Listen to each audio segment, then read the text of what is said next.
Nobody tells you that PTSD is not a memory problem. It's a safety problem. It's not that you can't let go of the past.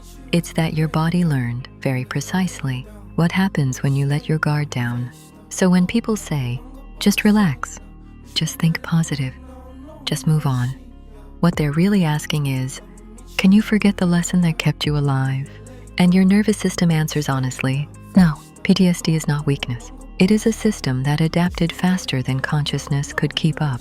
It is your body saying, I will never let that happen again, even if it costs you sleep, even if it costs you joy, even if it costs you relationships. Because once you've learned that danger can come from people, institutions, homes, workplaces, or authority, you don't just unlearn that with affirmations.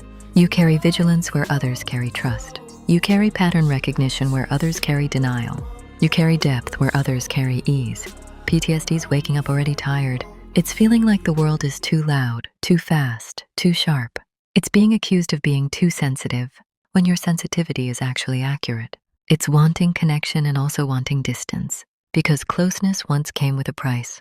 It's grieving not just what happened to you, but who you might have been if it hadn't. And here is the part no one says clearly enough. You are not broken. Your nervous system is not defective. It is overworked. It learned in an environment where safety was inconsistent, conditional, or violently removed, and it reorganized itself to survive. Healing PTSD is not about forcing calm. It is about earning safety slowly. It is about teaching the body, over time, that the present is not the past, without shaming it for remembering. Some days, survival looks like rest. Some days, it looks like boundaries. Some days, it looks like saying no. Some days, it looks like staying alive when everything inside you wants to disappear. And that counts.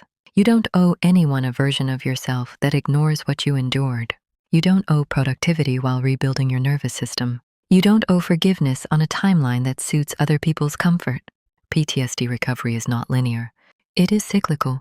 It is learning when to lean in and when to step back. It is learning that being triggered is not a failure, but information. And one day, quietly, without fireworks, you may notice that your body exhales a little sooner than it used to, that you feel neutral where there used to be panic, that you can rest without scanning.